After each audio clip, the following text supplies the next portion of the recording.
করেছে এবং যার প্রতিনিধিত্ব করেছেন এই দেশে আওয়ামী লীগ এবং শেখ হাসিনা। সুতরাং যারা এখন পালিয়ে বেঁচেছেন তাদেরকে গণহত্যার জন্য বাংলাদেশের মানুষ বিচার করবে। এই দেশের আইন আদালতে তাদের বিচার হলে তাদের যথোপযুক্ত বিচারের জন্য বাংলাদেশের মানুষকে আরো সংগ্রামে লিপ্ত থাকতে হবে। ধন্যবাদ। আপনাদেরকে স্মরণ রাখতে হবে, বিদেশে বসে একটি রাষ্ট্রের সহায়তায় বাংলাদেশে অস্থিরতা সৃষ্টির মধ্য দিয়ে আমাদের গণতান্ত্রিক যাত্রাকে ব্যাহত করতে চায় এই শেখ হাসিনা। আমাদের নির্বাচনের প্রক্রিয়াকে বিলম্বিত করতে চায় এই আওয়ামী লীগ। এই বেশিরভাগের দূষণরা বাংলাদেশের সর্বত্র বসে আছে।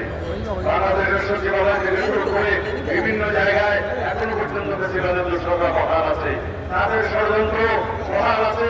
তারা প্রতিনিয়ত চেষ্টা করছে বাংলাদেশে যেন খুব তাড়াতাড়ি একটি গণতান্ত্রিক রাজনৈতিক সরকার প্রতিষ্ঠিত না হয়। সুতরাং আমাদের সজাগ থাকতে হবে, আমাদেরকে আন্দোলন অব্যাহত রাখতে হবে যতদিন পর্যন্ত আমরা একটা গণতান্ত্রিক পর্যায়ে নির্বাচনের রোডম্যাপের ঘোষণা না পাই। রোডম্যাপের পরেও যাতে সুষ্ঠু, সুন্দর, নিরপেক্ষ, গ্রহণযোগ্য একটা নির্বাচনের মাধ্যমে যতদিন পর্যন্ত একটি রাজনৈতিক সরকার প্রতিষ্ঠিত না হবে ততদিন পর্যন্ত আপনাদেরকে গণতান্ত্রিক সংগ্রাম বজায় রাখতে হবে, বহাল রাখতে হবে।